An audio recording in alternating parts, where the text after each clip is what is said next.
Last VSEPR पढ़े थे ना, मैं VSEPR का कुछ क्वेश्चन में दे रहा हूँ। VSEPR ओके, तो valence shell electron pair repulsion theory, this is valence shell electron pair repulsion theory, आपको पता है ये। और valence shell electron pair repulsion theory में सारा थ्योरी मैं कल बता चुका हूँ। पहला थ्योरी उसमें से क्या था, lone pair repulsion is greater than lone pair bond pair is greater than bond pair. बहुत अच्छा, वेरी गुड। नेक्स्ट थोड़ा सा आगे बढ़ते हैं। ये VSEPR का जो ये फर्स्ट थ्योरी आपको, तो कुछ क्वेश्चन आगे इसमें से करिए। हाँ, कोई भी स्ट्रक्चर आपको दे सकते हैं बनाने के लिए, कैसा भी स्ट्रक्चर।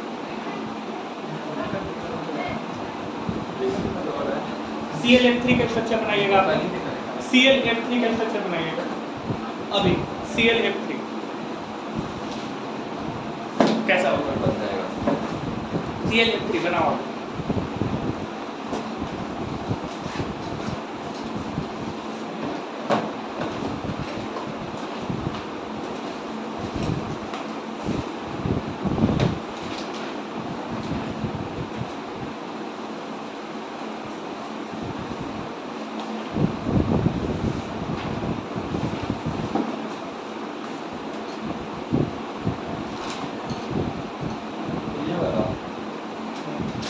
ClF3 कैसा स्ट्रक्चर सही है आपका ClF3 का, बोलिए। सबसे पहले क्या आइडेंटिफाई करते हैं हम लोग, सेंटर एटम। बहुत अच्छा, सेंटर एटम कौन सा है, Cl में सेंटर एटम है 1 2 3 4 5 6 7। इसका बैलेंस इलेक्ट्रॉन को हम लोग ले लिए, there are 7 valence electron in chlorine. हो गया 7 बैलेंस इलेक्ट्रॉन। कहाँ से हुआ 7 valence electron, as we have studied in the last class, NH2NP5 NH2NP5 okay. तो 2 + 5 कितना हो गया 7, तो टोटल बैलेंस इलेक्ट्रॉन कितना हो गया आपका 7। अब देखो F का वैलेंसी कितना होता है, F का वैलेंसी 1, तो एक इलेक्ट्रॉन को देगा, दूसरा एक इसको देगा, तीसरा एक इसको देगा, तो टोटल 3 हो गया।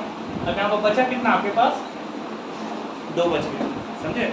तो इसको कुछ इस तरह से बनाओगे, Ca ऐसा बनाओगे कि आपका रिपल्सन क्या हो सके, मिनिमम हो सके, रिपल्सन मिनिमम हो सके। ऐसे में रिपल्सन जो होता है, रिपल्सन आपका मिनिमम हो गया। हाँ, T शेप में जो है आपका रिपल्सन जो है, रिपल्सन आपका क्या हो जा रहा है, मिनिमम रिपल्सन हो रहा है। अब इसमें गलती से बता दे, अभी समझ आओगे। देखो अब ये ClF3 का जो डायग्राम है, इसमें T शेप है, इसमें मोर स्टेबल और लेस स्टेबल जो आप बनाए हैं उसमें से कोई एक फिगर ऐसा है, ये फिगर है, मैं जो बनाया हूँ ये फिगर है, ठीक है। तो यहाँ पर देखो ये ABC टोटल आपका फिगर दिया हुआ है। सो इन A the lone pair are at the equatorial position, so there are less LP repulsion as compared to others in which the LP are at the axis position, so is most stable। तो A is most stable। देखो ये picture बड़ा तो बहुत अच्छा, 90 degree है, अच्छा answer दिए, 90 डिग्री है। A is most, तो ये बना लीजिए गलत हो जाएगा। हाँ, B में जो है, B में क्या हो रहा है, B में आपका एंगल देखिएगा कम गया, उसमें लोन पेयर बॉन्ड पेयर हो जा रहा है, लोन पेयर एक जगह पर नहीं है, देख रहे हैं ना। और इसमें क्या हो रहा है, C में भी वही केस हो रहा है। तो इसलिए T शेप में क्या हो रहा है, 90 डिग्री में है, और इसमें रिपल्सन आपका मिनिमम रिपल्सन जो है यहाँ पर, तो ये पिक्चर बना दिए गलत होगा।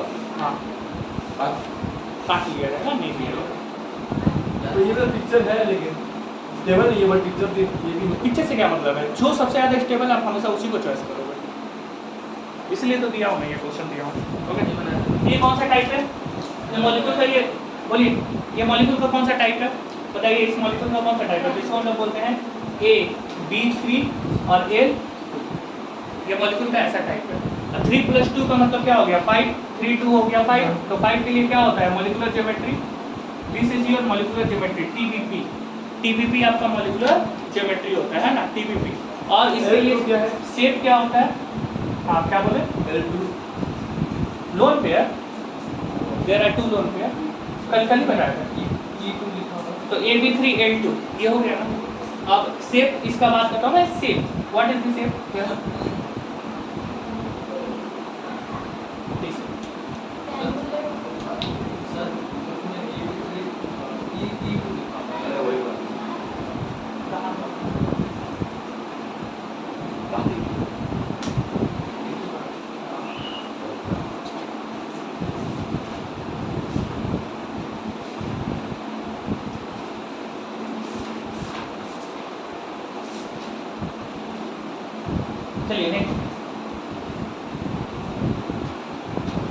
बुक में देखो एल को ई से डिनोट किया गया है, हाँ कंफ्यूज होने वाली बात नहीं है। एक क्वेश्चन और करते हैं, इसमें से जितने भी क्वेश्चन दिए होंगे सभी आपको करने हैं, इसमें से जितने भी क्वेश्चन दिए होंगे एक लाइन से सभी आपको करने हैं पीएससीपीआर में। देखो SO2 देख रहे हो, SO2 करो एक बार, बनाओ SO2 स्ट्रक्चर बनाओ, और उसका जो इसका पूरा सेफ्टी का मॉलिक्यूलर ज्योमेट्री और ऐसा स्ट्रक्चर बनाइएगा उसका पूरा। इसका हाइब्रिडाइजेशन बताइए, ऐसे इसका हाइब्रिडाइजेशन क्या होगा, इसका हाइब्रिडाइजेशन sp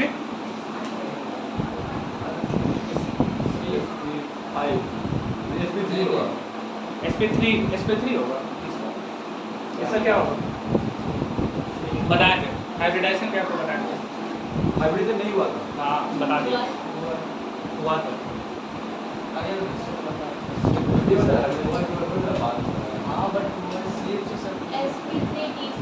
sp3d बस नहीं 3 नहीं होगा, sp3d। देखो हाइब्रिडाइजेशन निकालना बहुत इजी था, कल ही बताया था sp2 sp3 और sp3d और sp3d2, ठीक है। इसको हम लोग और देखे d2sp3 भी लिख सकते हैं, d2sp3, ठीक है। इसमें d ऑर्बिटल एक बार बाद में आएगा, एक बार पहले आएगा। अगर बाद में आ गया तो उसको हम लोग जो है हम लोग बोलते हैं हाई स्पिन कॉम्प्लेक्स, अगर पहले आ गया तो उसको बोलते हैं लो स्पिन कॉम्प्लेक्स, ठीक है। वो जो है वो पढ़ेंगे हम लोग। लेकिन sp ऑर्बिटल देखो यहाँ पर sp कितने ऑर्बिटल है, 1 2 1 2, तो इसका वैल्यू कितना हो गया 2, लेकिन यहाँ पर टोटल वैल्यू कितना है 5, तो 5 में आ जाओ, किसमें जाओगे, इसमें आओगे 3 1 4 1 5 sp3d 5 के लिए sp3d, समझ में आया। तो आ जाएगा। बोलो SO2 का स्ट्रक्चर बताओ, SO2 का स्ट्रक्चर, उसमें उसका हाइब्रिडाइजेशन बताइए, क्या है हाइब्रिडाइजेशन, बनाइए चॉइस खुद से बनाइए। SO2 जल्दी करो।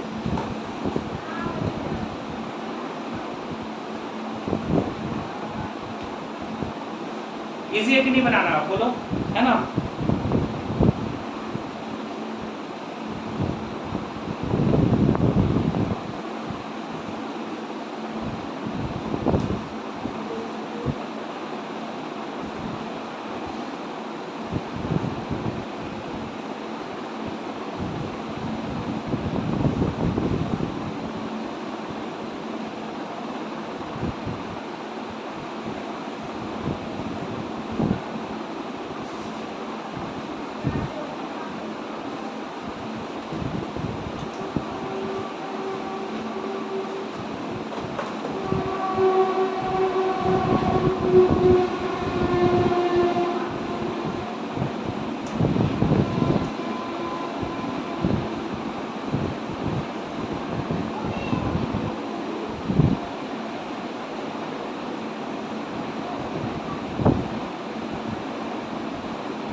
हो गया सर sp3d2 होगा, किसका, ये SO2 का।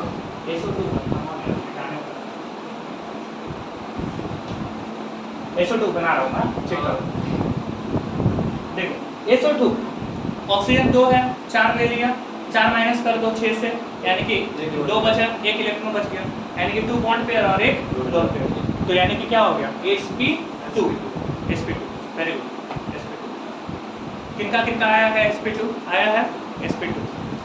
तो देखो sp2 में कैसे किए, S 1 2 3 4 5 6 हो गया ना।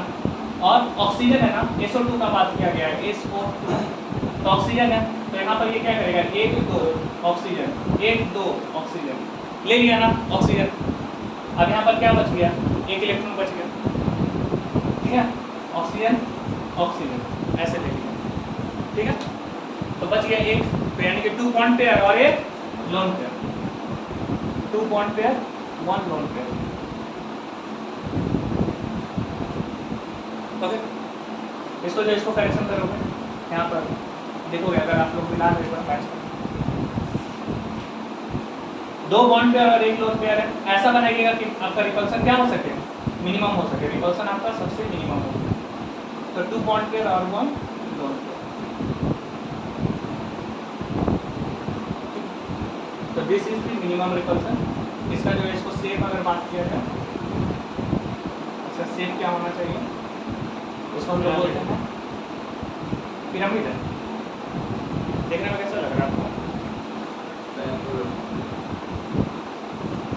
बेंट जैसा नहीं, हाँ बेंट नहीं हो जाएगा,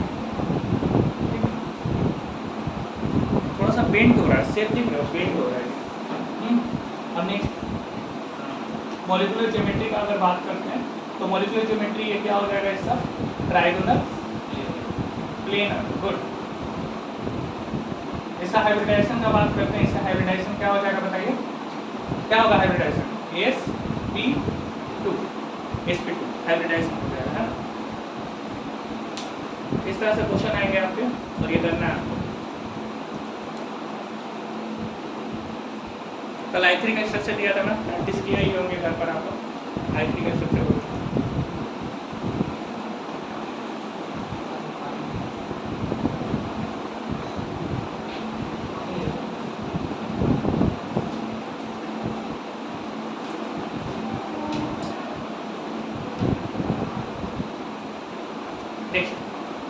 हाइब्रिडाइजेशन और VSEPR थ्योरी जो है, ध्यान से सुनिएगा, VSEPR थ्योरी का क्या हुआ कि इसका ड्रॉबैक्स आ गया। इसका ड्रॉबैक्स में कुछ ऐसा है कि इसमें हम लोग कैसे बॉन्ड का फॉर्मेशन हो रहा है, बॉन्ड का फॉर्मेशन कैसे हो रहा है, मतलब दो एटॉमिक ऑर्बिटल जब ओवरलैप करते हैं तो ओवरलैप करने पर दो एटॉमिक ऑर्बिटल, मतलब इनका जो एक ओवरलैप करने पर ये VSEPR थ्योरी एक्चुअली में थ्योरेटिकली लिया गया, जितने भी थ्योरी है वो थ्योरेटिकली लिए गए। तो ये आपका फर्स्ट लिमिटेशन है, देखो मैं टिक करवाया था। और दूसरा जो है, दूसरी बात इसमें बोला गया है कि ये जब एटॉमिक ऑर्बिटल जब ओवरलैप करते हैं तो ये क्या करते हैं, मॉलिक्यूल्स फॉर्म करते हैं ना, जितने भी एटॉमिक ऑर्बिटल ओवरलैप करते हैं तो ये मॉलिक्यूल्स फॉर्म करते हैं। तो यहाँ पर जो है जब दो एटम्स जब नज़दीक आते हैं तो उनके बीच में फोर्स ऑफ अट्रैक्शन जब इंक्रीज होगा तो इलेक्ट्रॉन डेंसिटी क्या होता है, इंक्रीज हो जाता है ना। तो इलेक्ट्रॉन डेंसिटी इस सबको जो है इन्होंने एक्सप्लेन वगैरह नहीं किया, इसको हम लोग अभी फर्दर पढ़ेंगे बाय द टू थ्योरी। एक होगा आपका बैलेंस बॉन्ड थ्योरी, तो बैलेंस बॉन्ड थ्योरी कल मैं पढ़ा चुका हूँ आपको, बैलेंस बॉन्ड थ्योरी बहुत अच्छे से बताया हूँ बैलेंस बॉन्ड। और दूसरा थ्योरी क्या है आपका हाइब्रिडाइजेशन, जिसको हम लोग पढ़ेंगे।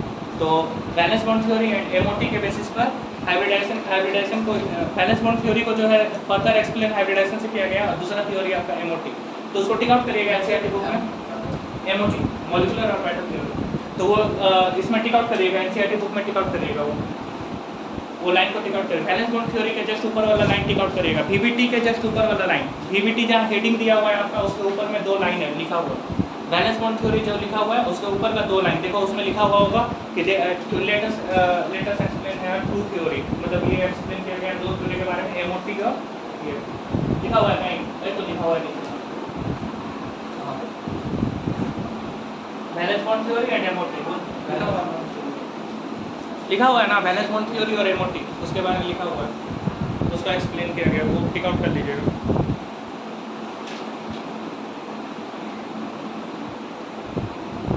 VBT के जस्ट ऊपर वाला लाइन देखो टिक आउट ऑलरेडी किया हुआ है ना। और ये बैलेंस VSEPR का बोलिए लिमिटेशन क्या है, पहला लिमिटेशन थ्योरेटिकली लिया गया है ना जी, प्रैक्टिकली नहीं। देखो वहाँ पर उसको मैं टिक आउट करवाया था थ्योरेटिकली के लिए, ऊपर में लिखा हुआ होगा, कहाँ पे लिखा हुआ है थ्योरेटिकली, चेक करो, सेकंड लाइन में लिखा हुआ है ना, तो वो बहुत इंपॉर्टेंट लाइन है, उसको टिक आउट करिएगा। नेक्स्ट VBT का मैं समझा दिया था, VBT समझा दिया था, ग्राफ को मैं समझा दिया था VBT का, ओके। अब थोड़ा सा इधर देखो, VBT का ये जो दो ग्राफ है आपका, एक ये और एक ये जो ग्राफ है, ये ग्राफ तो कंप्लीट हो चुका है ना, ये पूरा हो चुका है, कंप्लीट ग्राफ हो चुका है आपका VBT में। तो ये ग्राफ हम बहुत पहले पढ़ा चुके हैं, और ये जो इस चीज़ को जो है इस चीज़ को कल मैं बता दिया था। नेक्स्ट हम आते हैं हाइब्रिडाइजेशन में आते हैं, ऑर्बिटल ओवरलैप कांसेप्ट, हेडिंग दीजिएगा, ऑर्बिटल ओवरलैप कांसेप्ट। फर्स्ट में कंडीशन क्या है, और एटॉमिक ऑर्बिटल कब ओवरलैप करता है, व्हाट आर द कंडीशन, ये सब अभी हम पढ़ेंगे, और ऑर्बिटल ओवरलैप कांसेप्ट, ठीक है। तो लिखो इन hybridisation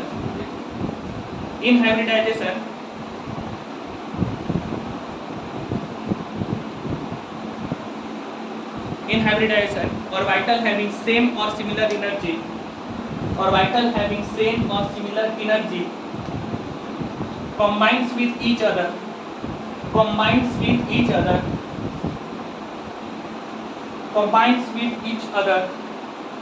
and form orbitals of and form orbital of same energy and form orbital of same energy.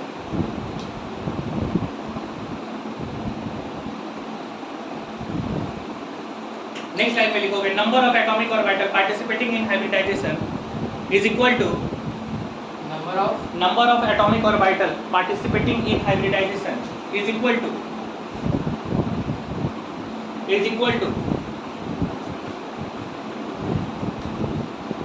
number of hybrid orbital is equal to number of hybrid orbital participating in hybridization is equal to number of hybrid orbitals.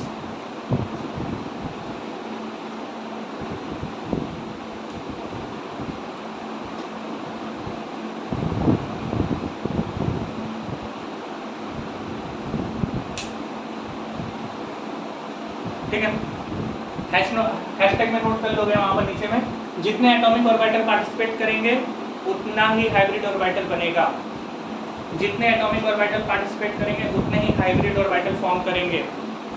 ठीक है, ये mind में set कर देना। अब देखो ये कैसे, इसका मतलब क्या है, एटॉमिक ऑर्बिटल मतलब 2s और इधर क्या है 2p।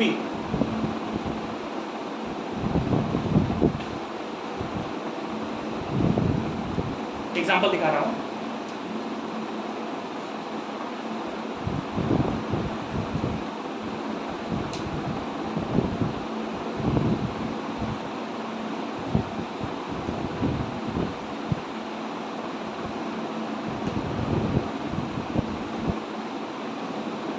हो गया लिखना,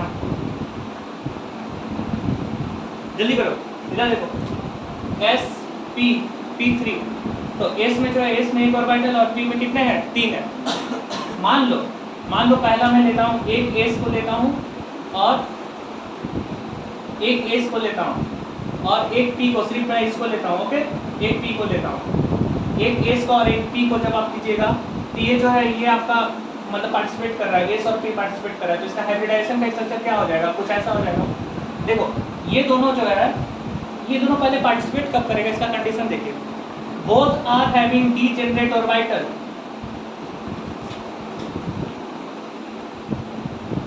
डीजेनरेट का मतलब क्या होता है, orbital having same energy level, both are belonging from this same energy level, मतलब एनर्जी लेवल इनका पूरा समान है, एकदम बराबर है। तो जब एनर्जी लेवल बराबर हो तो कुछ ऐसा ग्राफ आपका बनता है, ये है आपका एनर्जी लेवल का, this is your energy level graph, ये आपका 1s है। सिमिलरली यहाँ पर हो जाएगा 2s हो जाएगा, ये हो जाएगा 3s। 1s का अगर हम बात करते हैं तो देखो यहाँ पर 1s का तो ग्राफ यहाँ पर हो गया, 1s यहाँ पर आ गया। ठीक है, with increase in the atomic number, जैसे जैसे इंक्रीज कर रहा है एटॉमिक नंबर Z, 2s में देखो 2s में क्या हो गया, ये 2s और ये हो गया 2p। ठीक है, ये हो गया 2s और ये हो गया 2p। तो देखो ऑर्बिटल मींस 3s में क्या हो जाएगा, 3s 3p 3d, पता है ना ये चीज़, ये भी पढ़ाई किए थे आप लोग, 3s 3p 3d ऐसा होता है ग्राफ। तो 1s यहाँ पर 2s और 2p क्या हो गया, 2s और 2p देखो सेम एनर्जी लेवल पर है, तो इसको हम लोग बोलते हैं डीजेनरेट ऑर्बिटल। जैसे ही ऑर्बिटल सेम एनर्जी लेवल पर हो वही बॉन्ड फॉर्म करेगा, मींस उसी का ऑर्बिटल ओवरलैप होगा, उसी का ऑर्बिटल ओवरलैप होगा। अब बताओ एटॉमिक ऑर्बिटल यहाँ पर कितने, एक है और यहाँ पर कितने हैं, 3 है। ठीक है, मैं 2 लेता हूँ, मैं अपने मन से मैं 2 लेता हूँ। ठीक है, एक ये और एक ये, चलो तो इसका जो इसका एनर्जी लेवल क्या है, मतलब मैं ये नहीं बोलता हूँ कि हाँ ठीक है एनर्जी लेवल, मतलब स्लाइटली जस्ट मतलब ना ऑलमोस्ट सेम हम बोलते हैं, ऑलमोस्ट सेम या स्लाइटली डिफरेंस, ऑलमोस्ट सेम या स्लाइटली डिफरेंस, समझे बात को, मतलब हल्का माइनर डिफरेंस, माइनर। ठीक है, अगर ऐसा होगा तभी ये क्या करेंगे, तभी इनका ऑर्बिटल क्या हो जाएगा, ओवरलैप होगा। ओवरलैप होने के बाद ये दोनों मिलकर एक क्या करेंगे, एक नया ऑर्बिटल फॉर्म करेंगे जिनका एनर्जी लेवल क्या होगा, बराबर होगा। समझे, मान लो इनका एनर्जी लेवल है 2, इनका एनर्जी लेवल है 5, नया ऑर्बिटल फॉर्म करेगा, दोनों को ऐड कर दीजिए, 5 2 7, 3.5 हुआ ना। तो एक नया ऑर्बिटल फॉर्म करेगा sp, ये हो जाएगा sp, ये हो जाएगा sp, 2 को लिए ना। ठीक है, तो इनका एनर्जी लेवल हो जाएगा 3.5, इनका एनर्जी लेवल हो जाएगा 3.5। समझे बात को, मतलब पहले जो है पहले स्लाइड डिफरेंस था, स्लाइड डिफरेंस, और नया जो ऑर्बिटल फॉर्म किया उसका एनर्जी लेवल क्या हो गया, एकदम दोनों का बराबर हो गया, समझे। तो ऑर्बिटल तभी मिक्स होता है जब इसका एनर्जी लेवल क्या हो, पहले बराबर हो, समझे बात को।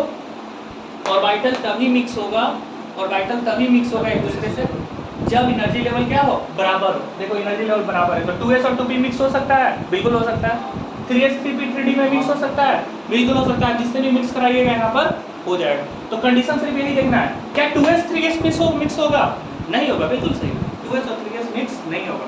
कारण क्या है, एनर्जी लेवल क्या है, चेंज हो गया, एनर्जी लेवल चेंज हो गया। तो पहले कंडीशन मैं बता दिया, पहला कंडीशन क्या है, आपका एनर्जी लेवल बराबर होना चाहिए या स्लाइटली डिफरेंस होना चाहिए, स्लाइटली डिफरेंस बस, कंप्लीट। नेक्स्ट, जब दो ऑर्बिटल जब मिक्स होंगे तो उनका एनर्जी लेवल क्या होता है ना, स्लाइट डिफरेंस होता है, हल्का सा डिफरेंस होता है। तो इन दोनों को क्या, ये दोनों जब मिक्स होते हैं ना, ये दोनों मिक्स इस तरह से होंगे कि दोनों का एनर्जी लेवल क्या हो, बराबर हो, इक्वल हो, हमेशा इक्वल हो, हमेशा ऐसा ही होगा, ठीक है। तो हमेशा ऐसे ही होता है। तो इसलिए ये क्या हो गया, sp। अगर मान लो हम जो sp2 का करते हैं तो ये हो जाता है आपका नया, कितने हो जाएंगे sp2 में, एक s से आएंगे और दो p से आएंगे, तो ये हो जाएगा sp2 sp2 sp2, एक s से और दो p से, समझे बात को। इसको हम लोग बोलते हैं हाइब्रिड ऑर्बिटल। अब बताओ सेकंड पॉइंट में बोला था कितने एटॉमिक ऑर्बिटल मिक्स हो रहे हैं, एक और दो, तीन हुए। कितना हाइब्रिड ऑर्बिटल फॉर्म किया, तीन। जितने एटॉमिक ऑर्बिटल मिक्स होंगे हाइब्रिडाइजेशन में उतने आपका हाइब्रिड ऑर्बिटल फॉर्म करेगा। चेक करो, वो लाइन को लिखवाया हूँ मैं, बहुत इंपॉर्टेंट लाइन है वो, ओके। और मैं हिंदी में भी बोला हूँ, इसको लिख लेने, जितने एटॉमिक ऑर्बिटल हाइब्रिडाइजेशन में पार्टिसिपेट करेंगे उतने हाइब्रिड ऑर्बिटल फॉर्म करेंगे, ठीक है। क्या हुआ ऐसा, 1 2 3 और इधर भी 3 हो गया ना। नेक्स्ट थर्ड बात जो बोलने जा रहे हैं, 1 और 3 अगर मिक्स होगा तो इनका क्या हो जाएगा, sp3 sp3 sp3 sp3, 4 हो जाएगा यहाँ पे, समझे बात को। तो देखो s और p मिक्स हो रहा है, मान लो px मिक्स हो रहा है, s और px मिक्स हुआ, ठीक है। तो नया जो बॉन्ड जो फॉर्म करेगा, s और px जब मिक्स हो रहा है, ओवरलैप करेगा यहाँ पर, तो नया जो बॉन्ड फॉर्म करेगा वो जो है वो क्या फॉर्म करेगा,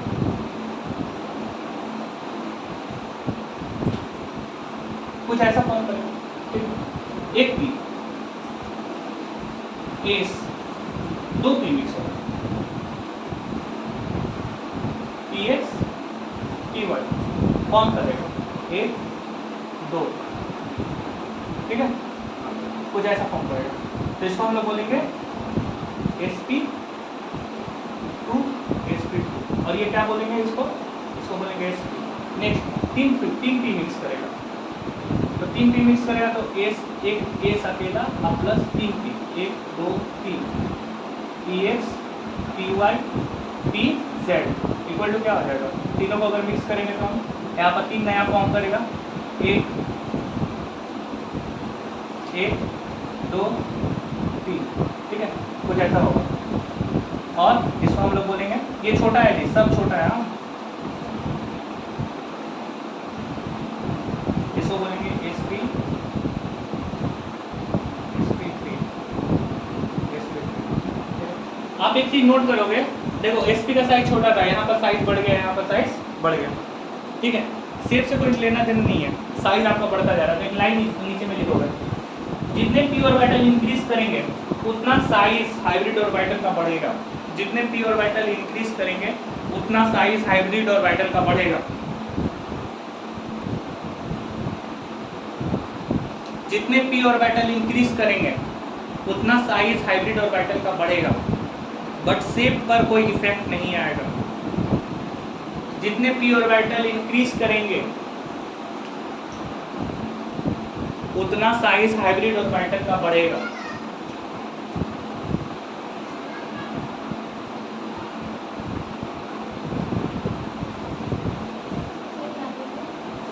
p ऑर्बिटल यहाँ पर जितने p ऑर्बिटल इंक्रीज करेंगे उतना साइज हाइब्रिड ऑर्बिटल का बढ़ेगा।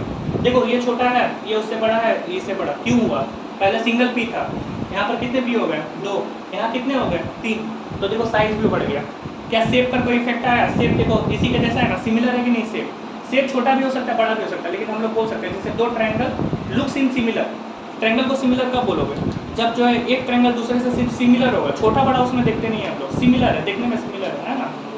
तो वो, लेकिन अगर हम लोग साइज़ के ऊपर बात करते हैं तो साइज़ को इक्विवेलेंट कब बोलोगे, जब तीनों जो है तीनों क्या होना चाहिए, बराबर होना चाहिए। लेकिन नहीं, साइज़ जो है साइज़ ये बढ़ता जा रहा है, तो याद रखोगे साइज़ से बढ़ेगा, जैसे जैसे पी ऑर्बिटल इंक्रीज हो रहा है वैसे वैसे क्या इंक्रीज कर रहा है, साइज़ बढ़ रहा है। ठीक है, तो आप उससे ये ध्यान देना, पी ऑर्बिटल जितने जितने बढ़ेंगे उतना आपका साइज ऑफ हाइब्रिड ऑर्बिटल बढ़ेगा। p orbital increases with increase in the size of the hybrid orbital. Okay, ये है। चलो हो चुका है यहाँ पर हाइब्रिडाइजेशन का ये मेन कंसेप्ट बता दिए। थोड़ा सा इधर जो है, इधर आप हाइब्रिडाइजेशन का कुछ फीचर्स हम लोग पढ़ते हैं हाइब्रिडाइजेशन का। अभी ओवरलैपिंग के बारे में बताएंगे यहाँ पर।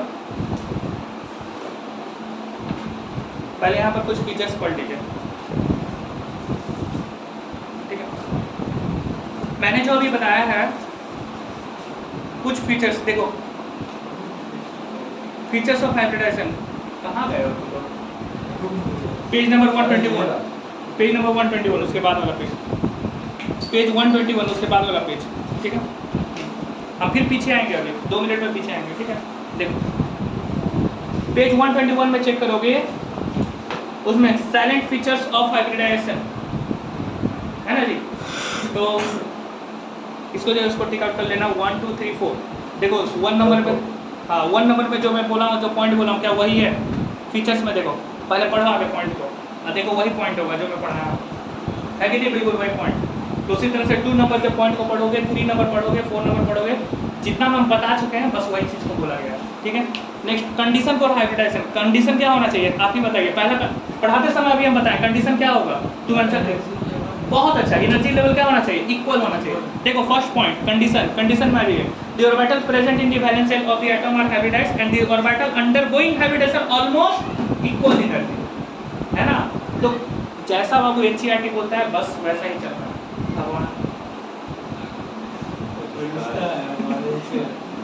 ठीक है, promotion of electron is not essential condition prior to hybridization and it is not necessary that only half-filled orbital participate in hybridization. Okay, तो इसको पढ़ लीजिएगा।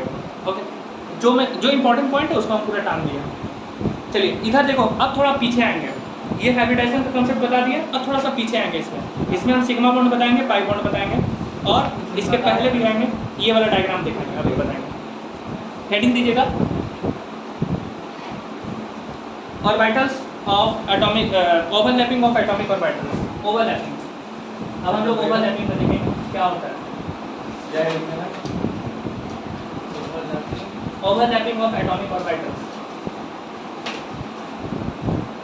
Overlapping of atomic orbitals.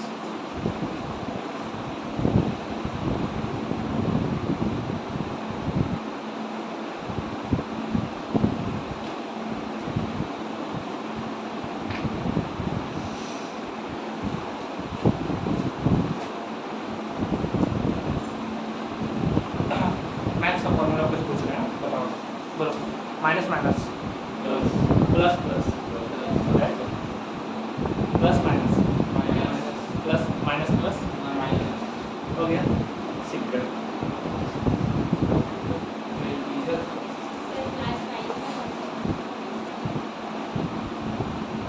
आ जाओ इसमें, हाँ, और बैटल ओवर जल्दी से कुछ चीज़ें बताएंगे, समझ जाएंगे। देखो वहाँ पर पॉजिटिव, पॉजिटिव का मतलब क्या होना चाहिए, पॉजिटिव होना चाहिए, है ना, पॉजिटिव होना चाहिए। चलो देखो, 2 ऑर्बिटल मिक्स हो रहा है, पीएक्स और पीजेड मिक्स हो रहा है, क्या सॉरी पीजेड और पीजेड मिक्स हो रहा है ना, पीजेड मिक्स हो रहा है, दोनों प्लस है, दोनों प्लस है, देख रहे हो बुक में, इधर इधर पेज पे, ठीक है। तुम कहाँ देख रही हो, पीछे, इधर इसके पीछे, हाँ एक पेज पीछे। अब चलो वो डायग्राम में देखो, पीजेड मिक्स हो रहा है, दोनों प्लस है, प्लस प्लस प्लस। देखो ऊपर में पॉजिटिव दिखा रहा होगा, ऊपर का हेडिंग में देखो पॉजिटिव है, हेडिंग में देखो पॉजिटिव और इन फेस ओवरलैप हो गया। नेक्स्ट उसके नीचे आ जाओ, एस और पी एक्स आपका जो पीजेड मिक्स हो रहा है, तो क्या है, प्लस है, प्लस है, बहुत अच्छा। देखो फिर से plus plus plus, minus minus plus, मतलब ये पॉजिटिव में है ना, जो जो पॉजिटिव में है सिर्फ फॉर्मूला देखते जाओ, प्लस। नेक्स्ट वाला ये वाला देखो, plus plus plus minus minus plus, तो देखो ये पॉजिटिव में है। नेक्स्ट हो गया खत्म, अब नेगेटिव में आता है पूरा स्टार्टिंग इस से। डायग्राम को लिखने का कोई तरीका है क्या? Theoretically? आ रहा है थियोरेटिकली, वो भी आ रहा है। पहले आगे ये फॉर्मूला देख लीजिए, आगे सिखा रहे हैं फॉर्मूला, एक बार देख लो, उतना कंफ्यूज होना नहीं है। चलो नेक्स्ट, नेगेटिव है plus minus minus, next minus plus minus, इधर जो इधर फिर से वही माइनस। समझ गए बात को? ये समझ गए ना? दो ऑर्बिटल जब ओवरलैप करता है, ध्यान से सुनिएगा, दो ऑर्बिटल कब ओवरलैप करता है? जब आपका जो प्लस चार्ज अगर मिक्स होगा तो आपका आंसर आपका हमेशा क्या होगा? वो पॉजिटिव ओवरलैप करेगा। क्या है? Positive overlap. जब दो ऑर्बिटल जब ओवरलैप करते हैं लेकिन दोनों ऑपोजिट साइन हो तो नेगेटिव ओवरलैप है। लेकिन ओवरलैपिंग जो है बहुत अच्छा होना, इफेक्टिव ओवरलैप होना चाहिए। क्या होना चाहिए? इफेक्टिव। ओवरलैप तो कर रहा है, इफेक्टिव होना चाहिए। और ये ओवरलैपिंग करने का जो कंडीशन है, मतलब ऑर्बिटल जो फॉर्म करने का कंडीशन है, इसमें ओवरलैप करता है। कौन सा बॉन्डिंग में ओवरलैपिंग ज़्यादा होता है जल्दी बताइएगा, तो बता दो। किस टाइप का बॉन्डिंग? 3 बॉन्डिंग बताएंगे, कहानी बताए। कोवैलेंट बॉन्डिंग, कोवैलेंट बॉन्डिंग में ओवरलैपिंग ज़्यादा होता है। तो देखोगे यहाँ पर एक बहुत इंपॉर्टेंट लाइन लिखा हुआ है यहाँ पर, ठीक है? नहीं, यहाँ पर देखो, The criteria for the overlap as the main factor for the formation of covalent bond applies. Tick out कर लीजिएगा। मतलब जब तक कोवैलेंट बॉन्ड ना हो तब तक ओवरलैपिंग पॉसिबल कैसे होगा? है अब आ जाओ थोड़ा सा ओवरलैपिंग के बारे में, डायरेक्शनल आ जाता है। ऊपर वाला लाइन में आ जाइएगा, थोड़ा डायरेक्शनल। अब देखो ऊपर में 4.5.2 directional 4.5.2 in case of polyatomic molecules like CH4, NH3 and H2O the geometry of the molecule is also important in addition to the bond formation. Okay, तो यहाँ पर देख लीजिएगा कि CH4, NH3, H2O ये सब जो है पॉलीएटॉमिक मॉलिक्यूल्स है। इनका ज्योमेट्री जो है सबसे ज़्यादा इंपॉर्टेंट है पॉलीएटॉमिक मॉलिक्यूल्स का, ये टिक आउट कर लीजिएगा। ये तीन जो है, तीन का ज्योमेट्री बहुत इंपॉर्टेंट है, हम लोग पढ़ेंगे। तो वैलेंस बॉन्ड थ्योरी, ये जो तीन का ज्योमेट्री को किसके द्वारा एक्सप्लेन किया गया था? The valence bond theory explain the shape, the formation and directional property of the bond in polyatomic molecule like CH4, NH3, H2 in terms of overlap, hybridization of the atomic orbital. अब मैं क्या बताया था आपको कि valence bond theory जो है, valence bond theory just force of attraction ये सब के बारे में बताया, लेकिन इसका हम लोग ओवरलैपिंग कंसेप्ट को हम लोग आगे जानने के लिए CH4, NH3, H2O को लिया गया है। इसका कंसेप्ट को आगे जानने के लिए हम लोग को क्या कौन सा कंसेप्ट लगा? Overlapping of atomic orbital. I repeat it once more, ठीक है? क्या हो रहा है? और उसका नाम है और उसका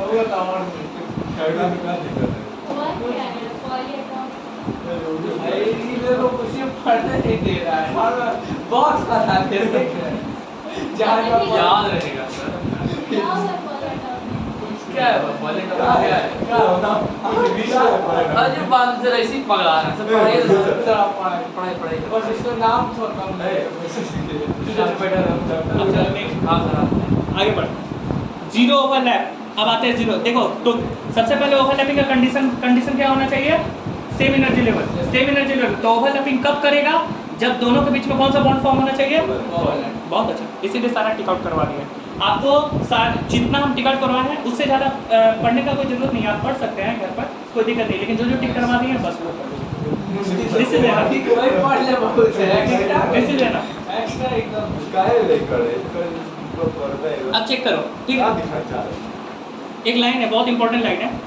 using similar procedure and arguments, कुछ प्रोसीजर और आर्गुमेंट्स के बेसिस पर, कुछ एविडेंस के बेसिस पर ये माना गया है कि CH4, NH3, H2O मॉलिक्यूल का जो बॉन्ड एंगल है वो एंगल 90 डिग्री होना चाहिए था। वो एंगल 90 डिग्री होना चाहिए था। देखिए एकदम हेडलाइन में बहुत सुंदर से लिखा हुआ है, in case of NH3, H2O molecule the NH, HNH and the HOH angle should be 90 degree. क्या होना चाहिए था? 90 डिग्री। कितना पाया गया है? थोड़ा देख लीजिए, खुद ही से देख लीजिए कितना पाया गया है। इनका बॉन्ड एंगल 104 दिखाई दे रहा है, 109, 107 ऐसे करके। तो 107 डिग्री, 104.5 डिग्री ये पाया गया है। और होना चाहिए था कितना? 90 डिग्री, ओनली 90 डिग्री होना चाहिए था, और इतना पाया गया। तो ये वेरी इंपॉर्टेंट है, ये थोड़ा देख लीजिएगा। कैसे पता चला ये? VSEPR थ्योरी से ये पता नहीं चला था। VSEPR थ्योरी कैसे लिया गया था? थियोरेटिकली। अब थियोरेटिकली लेने पर हमको क्या पता चला कि ये जो बॉन्ड एंगल है कितना होना चाहिए? 90 डिग्री। ये पता चला था क्योंकि देखो CH4 का बात करते हैं, CH4 में टोटल जो है टोटल बॉन्ड कितने हैं? 4। टोटल एंगल कितना होता है जल्दी बताओ? 360। 4 से डिवाइड कर दो, 360/4 कितना हो गया? 90 होना चाहिए था 90। लेकिन ये कब पता चला हमको कि नहीं एक्चुअली 90 नहीं है, इससे क्या है? ज़्यादा है। कब पता चला? Due to this theory, due to overlapping theory of the hybrid orbital. कहाँ से आया? VBT से आया, वैलेंस बॉन्ड थ्योरी से आया। तो समझे ड्रॉबैक क्या है? VBT आपका जो वो जो VSEPR का जो ड्रॉबैक जो पढ़ रहे थे उसका ड्रॉबैक को इन्होंने मॉडिफाई किया। समझे बात को? इन्होंने मॉडिफाई किया। अब जो है इसका भी ड्रॉबैक को कौन मॉडिफाई करेगा? MOT करेगा, मॉलिक्यूलर ऑर्बिटल MOT करेगा। ठीक है, तो इस तरह से ड्रॉबैक्स को मॉडिफाई करते गए और हम लोग का कंसेप्ट बढ़ता चला गया आगे। ठीक है, चलो नाउ टाइप्स ऑफ ओवरलैपिंग में आते हैं। What are the types of over? अच्छा, जीरो ओवरलैपिंग के बारे में बताया ही नहीं। ठीक है, जीरो ओवरलैपिंग इनके बारे में हमने बताया ही नहीं। जीरो ओवरलैपिंग, अच्छा बताओ, ओवरलैपिंग हुआ ही नहीं। ओवरलैपिंग अगर हुआ ही नहीं तो ओवरलैपिंग हुआ ही नहीं तो इसको हम क्या बोलेंगे? Zero overlapping. अब बोलेंगे कैसे जीरो ओवरलैपिंग है? तो देखिए एक जो है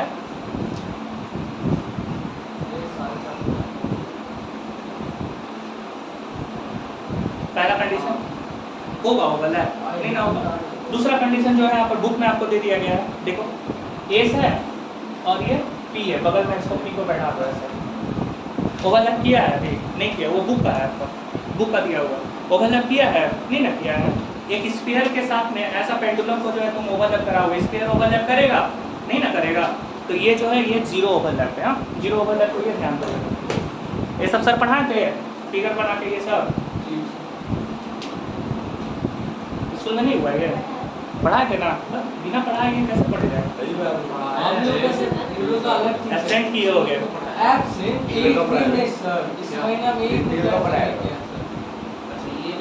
zero overlap, positive overlap, negative overlap ये सब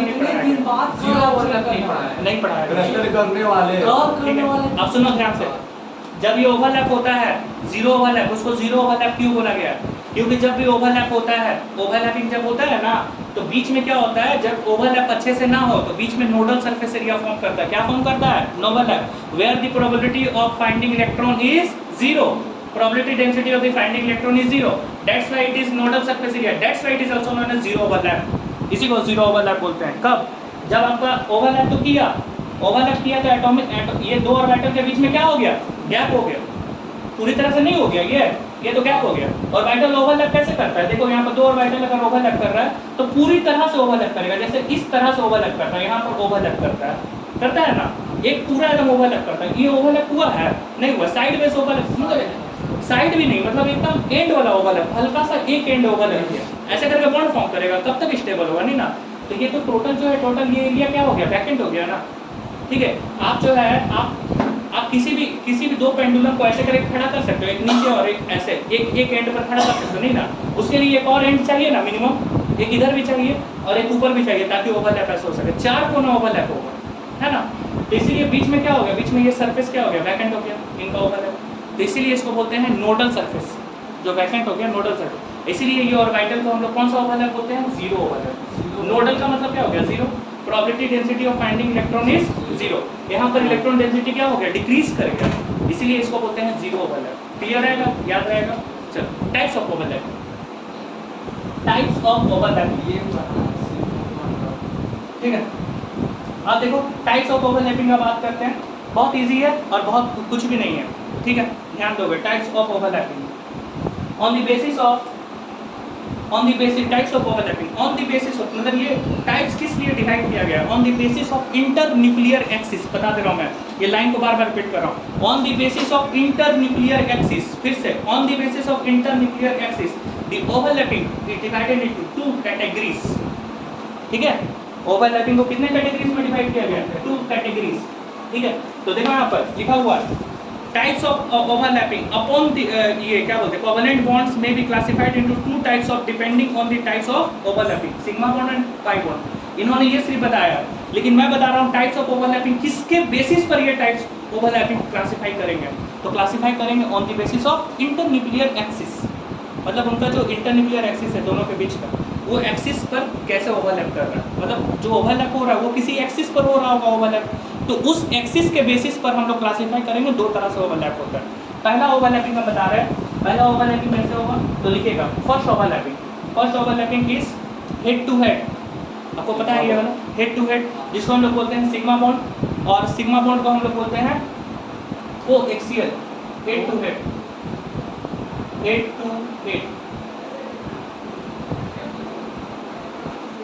और end to end, head to head और एंड टू एंड ओवरलैप इसको बोला जाता है। दूसरा ओवरलैपिंग को बोला जाता है कोलैटरल ओवरलैपिंग, और इसको बोलते हैं हाफ साइडवेज ओवरलैपिंग।